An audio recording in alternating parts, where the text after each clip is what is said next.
Good morning, you guys. It is definitely fall. I realize the first day of fall is technically tomorrow, but I just had to say happy fall. I love this time of year. It is really busy, but it's definitely one of my favorite times. Like, all the seeds are getting ready to be harvested, and it's like a treasure hunt. I'll have to take you guys on a seed treasure hunt maybe this week. Might be a little early, but through the garden. It's one of the funnest things.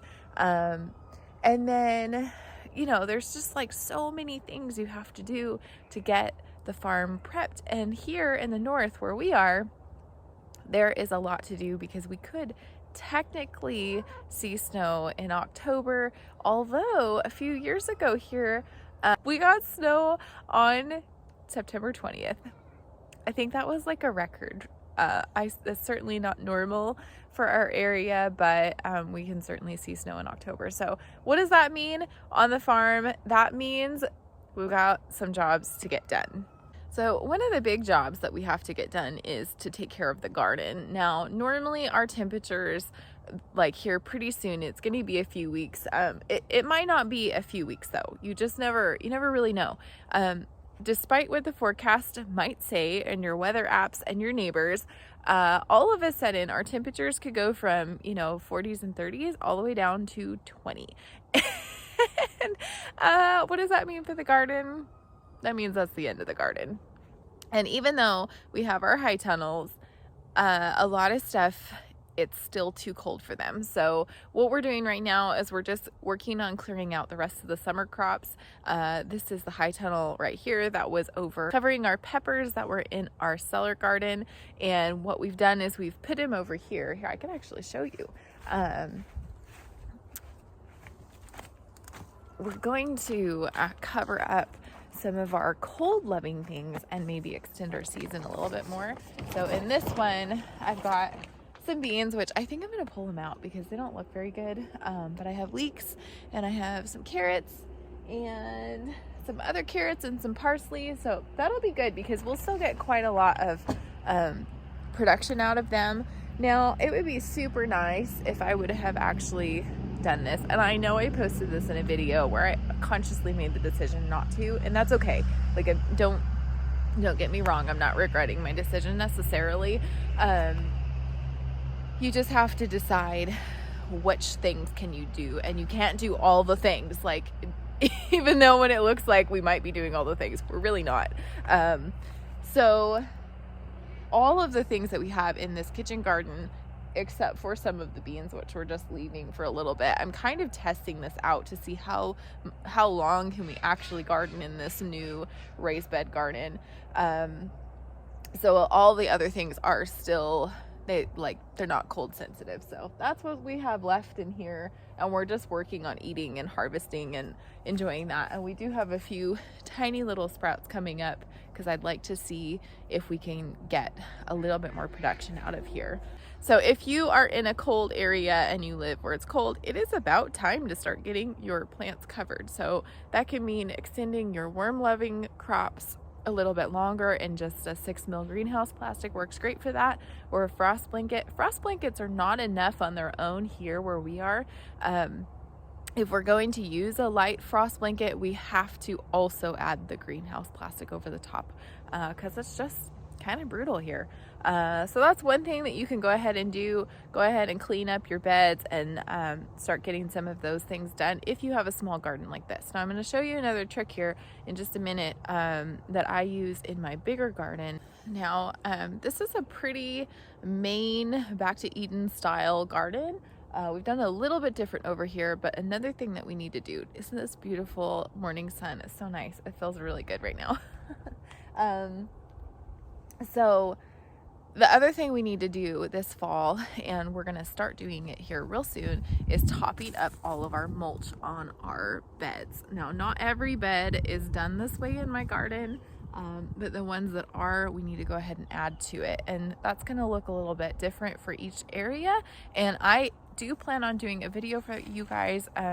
If you have ever heard of the Back to Eden garden style and you don't know where to start, or you want to learn, I do have a video out on it. It's kind of old. I'll try to put a link up here for you. If you want to check that out. And it's not an amazing video, I'm just gonna say that right up front, but it is a little bit helpful. So if you want to watch that, check it out. I am planning on updating that. There you go. I'm planning on updating that video and kind of telling you some of the struggles that we've had and some tips to follow here really soon. It's like in the next couple weeks, because if you want to build your very first back to Eden style garden, now is the best time. For all of you who have a typical in-ground garden like this one behind me, it's going to be time to start pulling up your black agricultural fabric, get that rolled away and tucked away. If you grow specific crops in them and you have punched holes in them, it's really handy if you tie a label on the end of it so that you know which plants you're going to be planting in that. I don't normally like to cut holes in mine, and so I don't actually have to put any labels on them. But because we lay it down in the walkway and then we plant between the black fabric most of the time. We do have one that we have pinched holes in, and that's worked okay, but there can be some issues with that too, so we don't use that method as much. However, you know, you can see this garden is pretty well cleared out at this point. We've pulled the beans and the tomatoes out. We've pulled half the peppers out. So we're going to continue. Oh, all our squash is gone. We're going to continue pulling out all these crops and just clearing this garden. It is in our yard. It's one of the first things that we see when we look out our kitchen window. So this garden has to look nice. Otherwise, when the winter comes, it can look pretty messy. All right, I'm gonna take you into this garden. Yes, I have many gardens. Okay, all right, you guys. I think if you have been following me for any time at all, you know what's happened in this garden and why it's kind of a jungle. Now, shh, I like it. It's okay with me. However, it's really, really hard to get anybody else to be able to walk through here at this time of year because it's so crazy. Now, that's not what our plan was. We've had lots of things happen, but if you followed me for any amount of time, you know that we have started back in the kitchen garden, taking our garden back from the voles and the destructive creeping grass. So we started back there, and we just honestly had to let the rest of this big space where we very first started our Back to Eden garden. This garden right here is going in its 8th season, you guys. I can't believe it's been 8 years since we moved on our property. So this garden has a long story, and I'll save it for another day.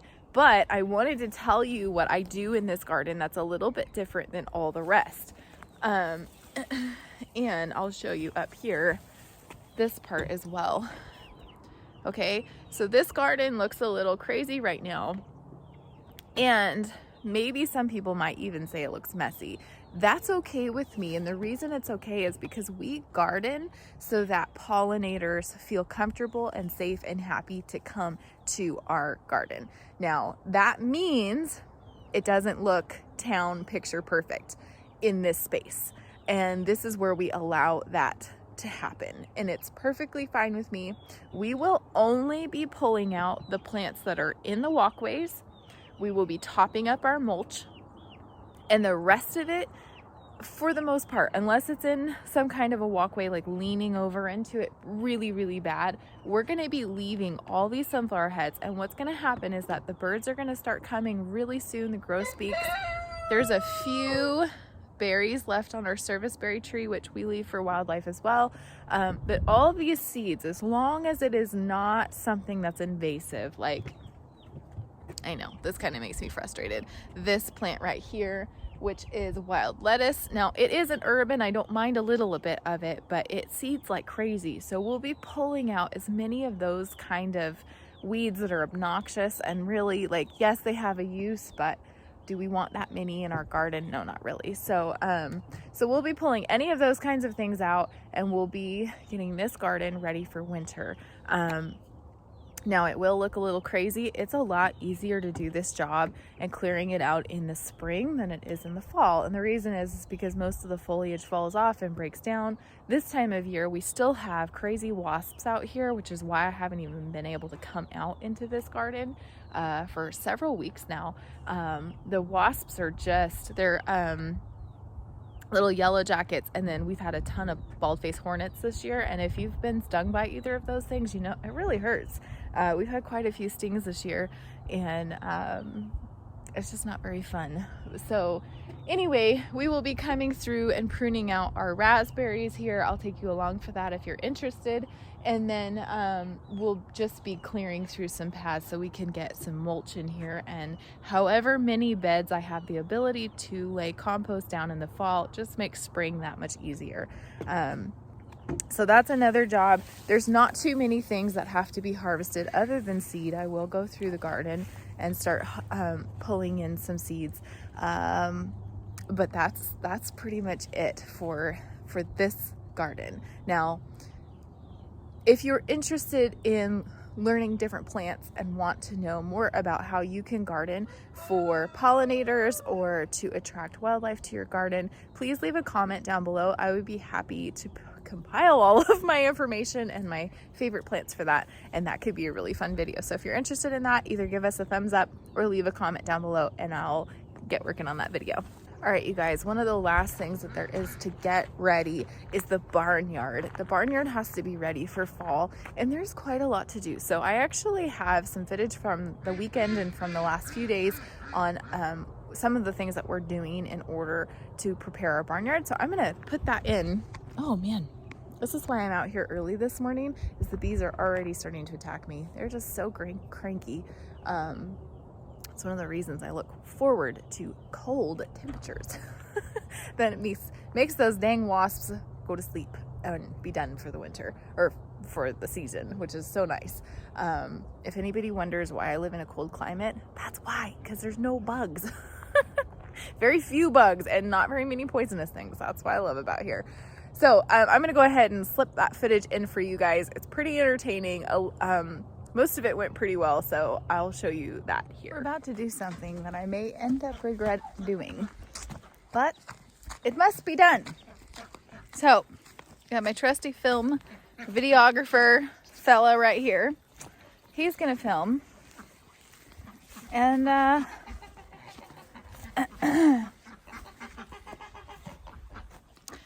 we're gonna move the geese. That white one is Cosmo's. It's time for them to go live with the boy goats. The pen that we were going to build here this fall got pushed off a little bit. It's still happening, just probably not this fall, and maybe in the spring. Which means these guys they need more space. And honestly, they need not dry ground. So they're gonna go be with the goats, and we're gonna move the baby ducks into the hutch. So, ready?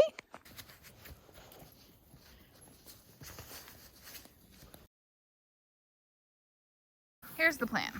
We have to get the geese from that pen to that pen. So this is our gate right here, and then we've got fencing all the way around there. So what we're gonna try to do is herd the geese out of that door, round into here, have people standing here to block this, around in there, and then into the goat pen. Will this work? Is this deranged? Maybe. Let's find out. And don't move, please. It's okay if a duck gets out. Time for moving. Good. Yep, that's it. Okay, so far so good. Shut the gate. Shut the gate so you can't go backwards. Okay, ready, Eli.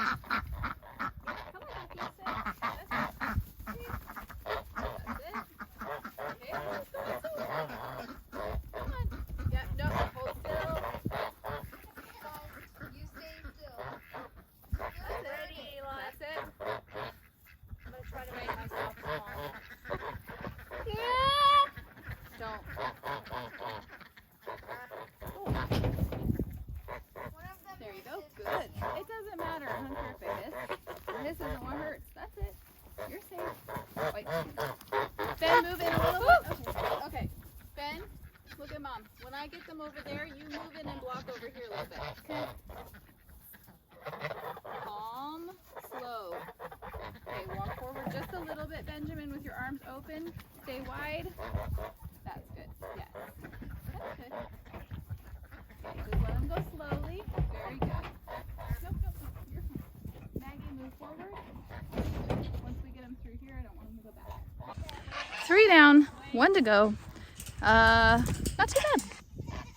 Good job, Lucy. Okay. Go down that way. Go down that way. Yep. Whoa, whoa, whoa, slow down, slow down. Don't get ahead of the goose. Ben, just stay there. This is Izzy. Doesn't matter. Did you see Well done. that? Woohoo! No, he's gonna catch him and throw him over. All right, Ben. White ducks. Round up the ducks.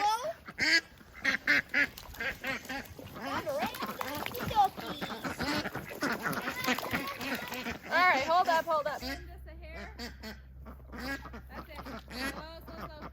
Slow down. Just give him a sec. They're stuck. There you go. Gladys. Ready? Go, go, Maggie. Go, go. Okay. Yeah. You're gonna go in and grab one at a time. Hey, I'm not. Hand him to me, Ben. Hand him to Mommy. Nope. That, Mom, can I go in and play? Grab one, Ben. Better? Okay. Yeah, I got Angel. Okay, come here, Angel. Honey, you gotta make sure you shut the door. Don't open the ducks out, Maggie. How did we get away with that? That was like way easier than I expected. Yeah. Oh, that never happens. Sweet. Okay, now, that was, how was that, Ben? yeah. How'd you do, buddy? Good, and I still have my nose. Yeah, he's got a little stuffy nose, guys. It's no fun. Okay, now what's next, Ben?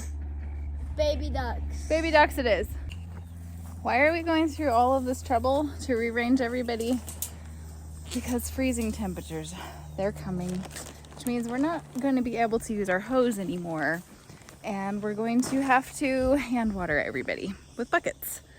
So we like to put them into closer winter pens and not let everybody free range anymore. Most of the grass is dead anyway at this point, so free ranging, yeah, there's some bugs and stuff, but most of those are gonna die here real soon anyway. So that is why we gotta do it this way. Sort of moving into a season of a little bit of less work. So we have this handy dandy. Hi piggies. The pigs are still in the rabbit hutch. That's gonna change this weekend because pigs are smart. We'll just leave it at that. 1, 2, 3, yuck. 4, 5, 6.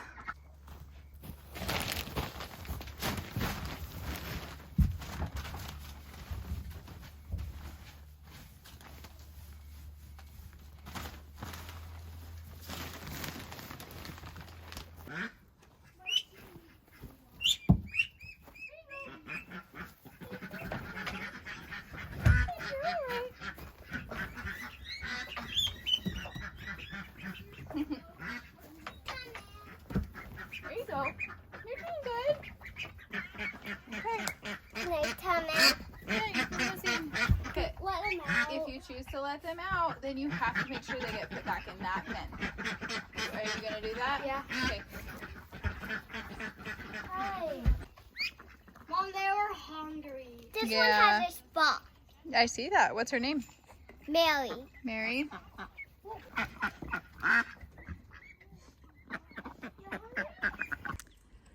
A few tips that I have for transitioning animals to a new pen is I often like to reduce their feed, not enough to like make them starving, but just enough to make them like a little extra hungry, so that when you put them in with a new food and water, then they're going to be really excited about it. Sorry, we have flies and bees everywhere. It's just this time of year. So that way they're extra excited and they get settled a little bit faster. You might notice our empty rabbit hutch right there. We lost Velvet last week. I think she's probably the first rabbit that ever made me cry. I was really sad. That was such a bummer. But anyway, if you guys are missing Miss Velvet, the other ones are totally fine and happy and thriving. But yeah, that was a bummer. That's kind of part of farming, is that there is loss, and you try your best to minimize it as much as possible. But it does happen, especially with small animals. So anyway, also, I just try to make sure that everybody has lots and lots of extra food and water and make the space comfy for them, and then they all just settle in nice and quick.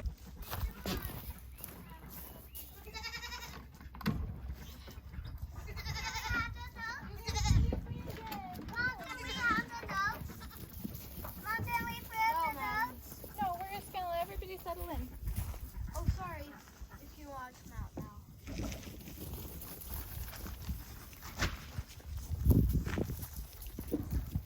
Say hi, Rosie. Hi, Whisper. Hi, Mary. Look at this herd. Look at all these goats. Round 2 of moving animals around. This time we're doing pigs. And by we're, I mean...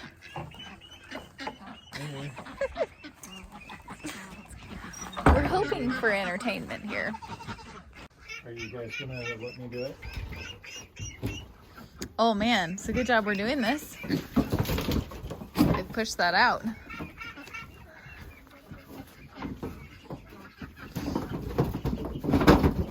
You wanna Yep. keep them around there?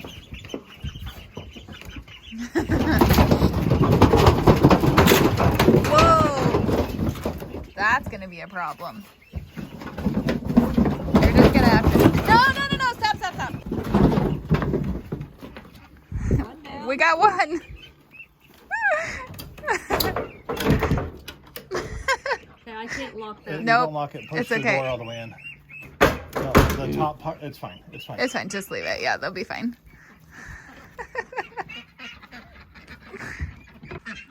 Well, I don't know how well you guys can see this, but I had to put this board up. Now I'm stuck here holding it. Of course, they tried to jump through the window. That's the thing with pigs. I don't know if you guys have ever owned pigs before, but if they can see an escape, that's where they're gonna just go. And they're like pure muscle. You can use every single part of a pig for food. And so imagine holding, I mean, these guys are less than 35 pounds. They're super tiny. They're only like maybe 8, 9 weeks. I can't remember how long we've had them.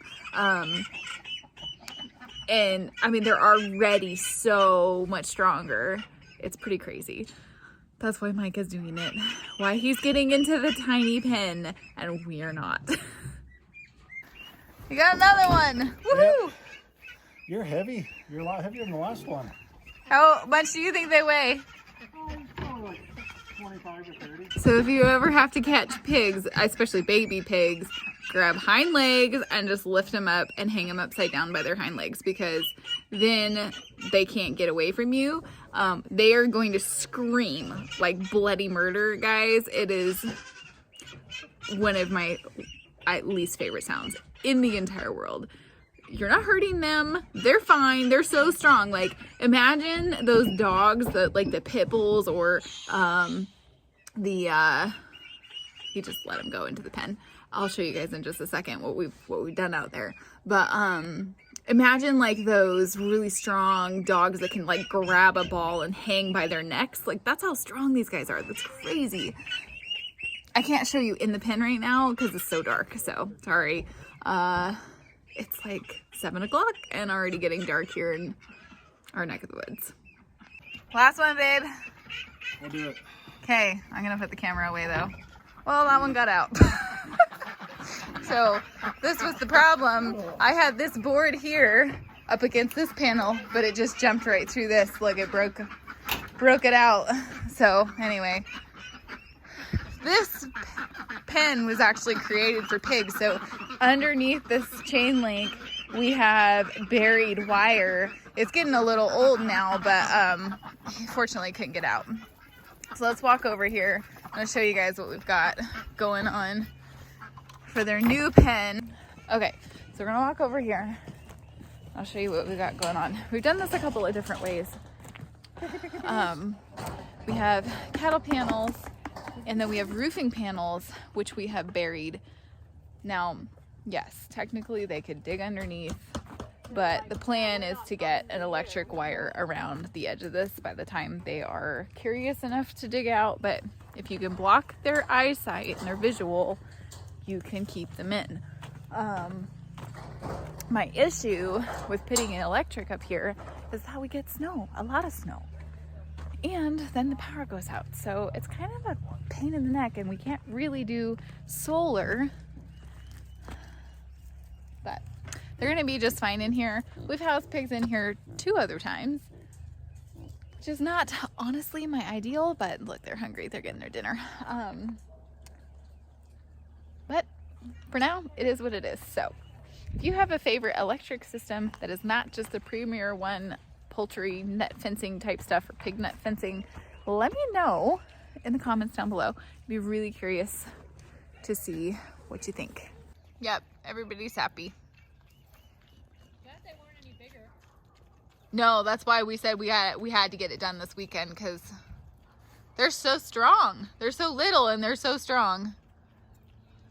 So other than moving the baby chicks in with the big chickens, moving the ducks in with the bigger ducks, like permanently, they're all where they're supposed to be and they're ready for winter. And I'm sure you think it's crazy that it's technically not even fall until Tuesday, that we are... They've got their hay barrel in the duck pond. Oh, lovely. Yes, they do. That's nice of them. That we're already getting ready for winter, but you have to. Up here it starts freezing so early. We just have to prepare a little earlier than everybody else. Here's today's update on our little piggies. They're doing great. This fence is working wonderfully. Here's a better look at it. We've got the dirt up here and the roofing panels, and then the cattle panels behind. Now we are going to be getting an electric single wire or double wire fence around this very, very soon. We've just been doing a little bit more research on what we want to do, because our original plan did not work at all. But aren't they so cute? We love having pigs on the farm. They're one of our favorite animals. They're very tricky because they're so smart and they're pure muscle.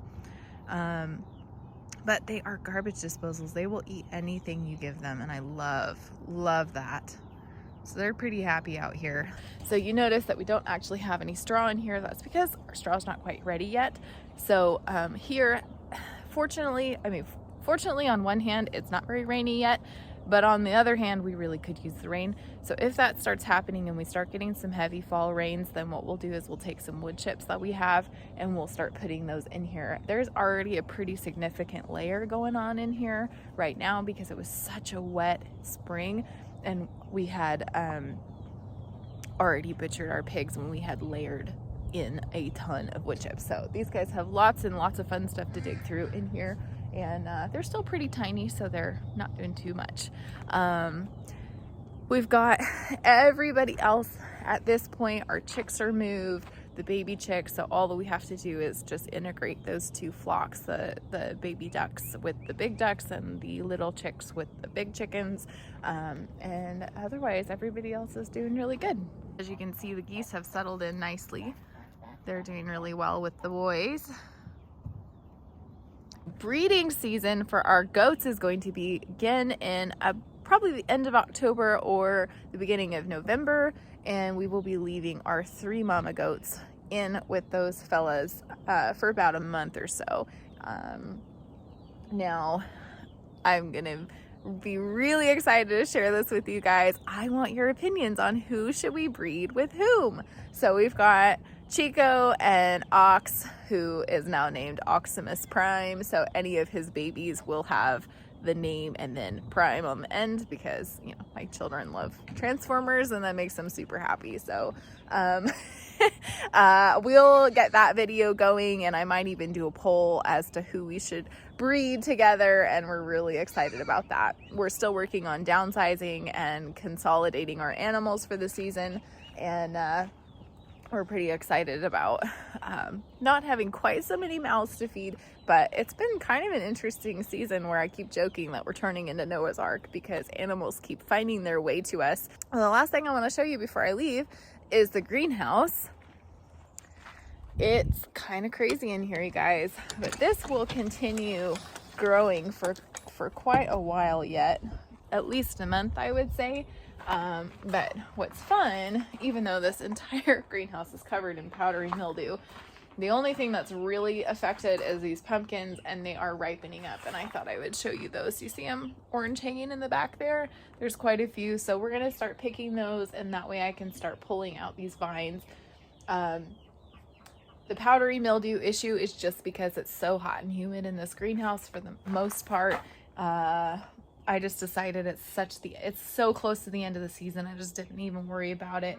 If you end up with this and it's earlier in the season, or you want to deal with it, chamomile tea, if you make it a very, very strong chamomile tea, you can spray the leaves. I've also heard people using milk and all kinds of other things. If you have any other suggestions, I'm sure everybody would love to read them, so leave those down in the comment on how to get rid of white powdery mildew. As I said, I'm just going to be removing the plants, throwing them in the compost pile, and just not even worrying about it.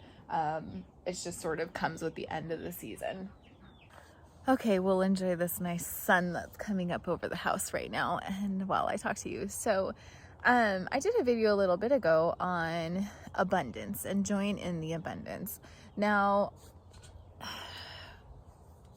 there's a certain amount of work that comes with abundance. This is the harvest time. There is so much work to be done.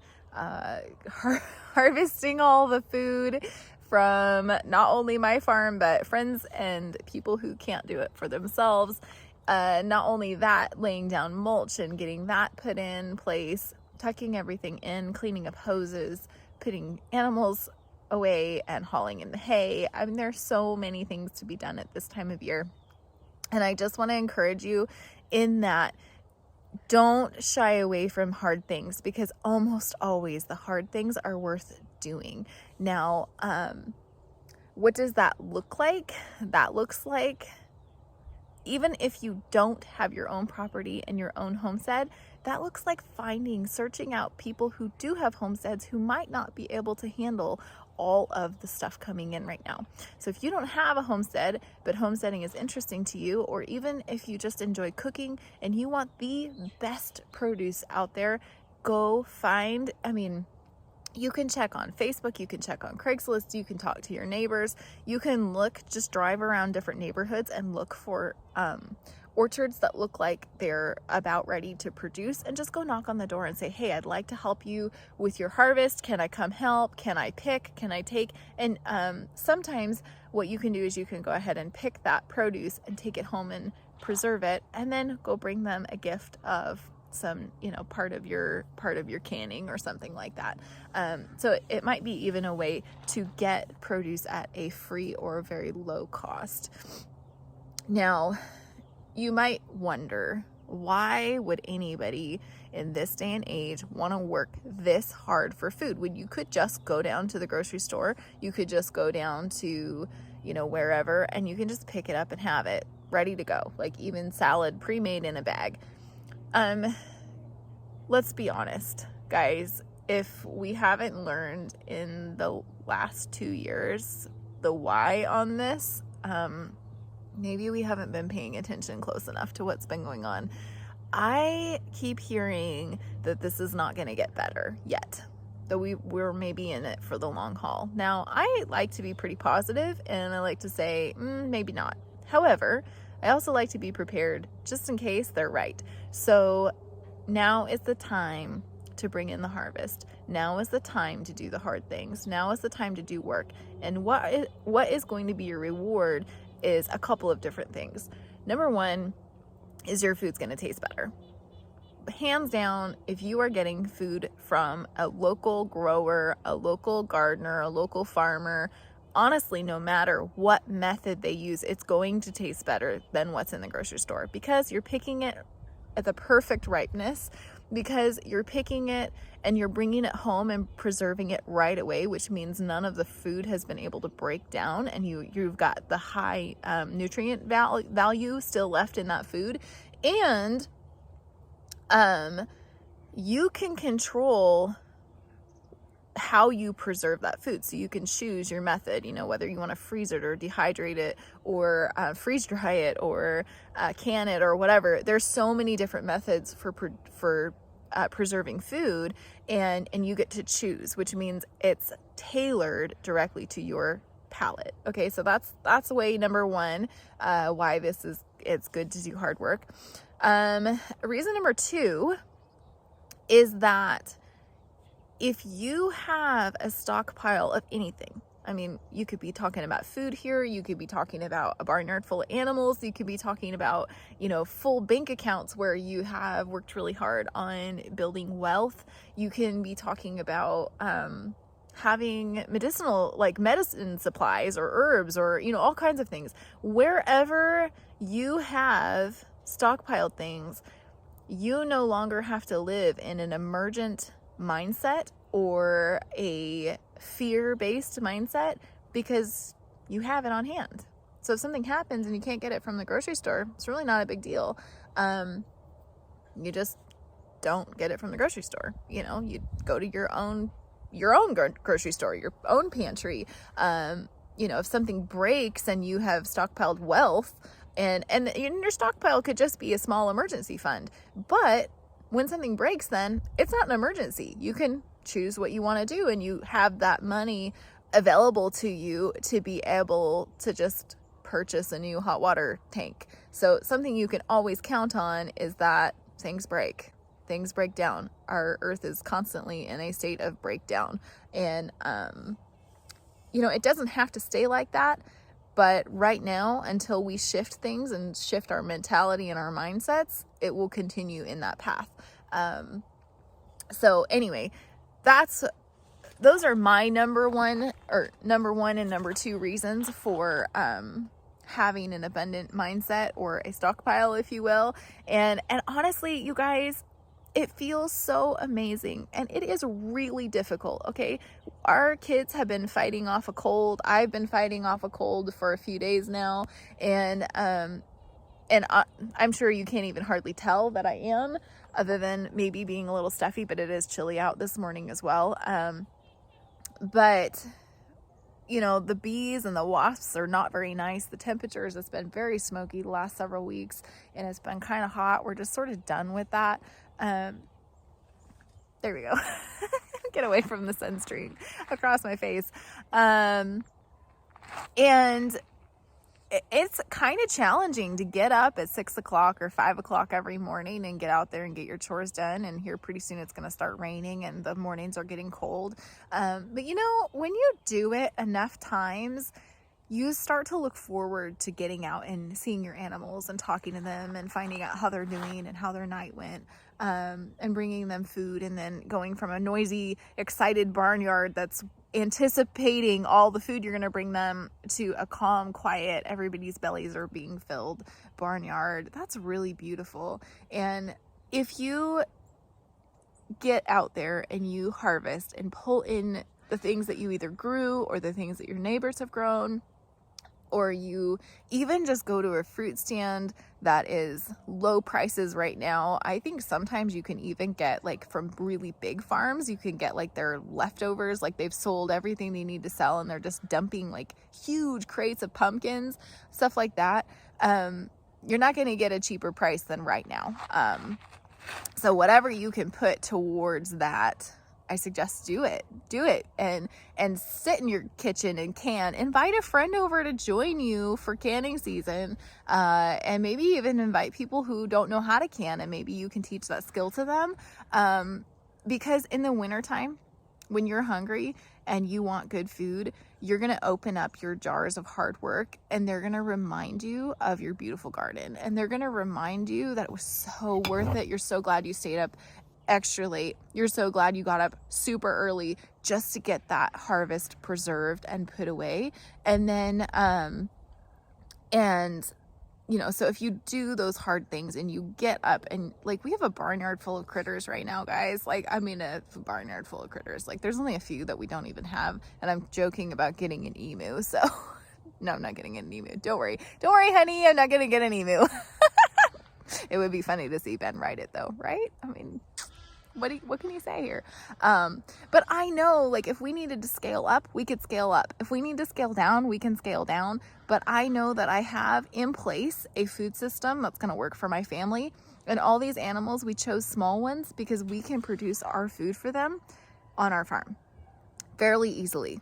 So I don't have to worry if the grocery store shelves are empty or full or whatever might be going on there. I don't have to worry about it. So I want that kind of freedom for you guys. I want to spread that kind of freedom all across the world, to be honest. And so I want to just encourage you guys today, do the hard things, unsubscribe to fear. You don't have to be afraid. And let's take back our food system because it tastes better and it's better for our kids. And we can live healthier lives when we're eating really good food. So I hope you guys have a blessed week. Don't forget to leave me your onion cutting tips down in the comments. If you ring the little notification bell, it will make sure that you don't miss any of the content that we're putting out. We've got some really exciting things happening and I can't wait to share them with you. I will see you guys again real soon. Thanks for joining me.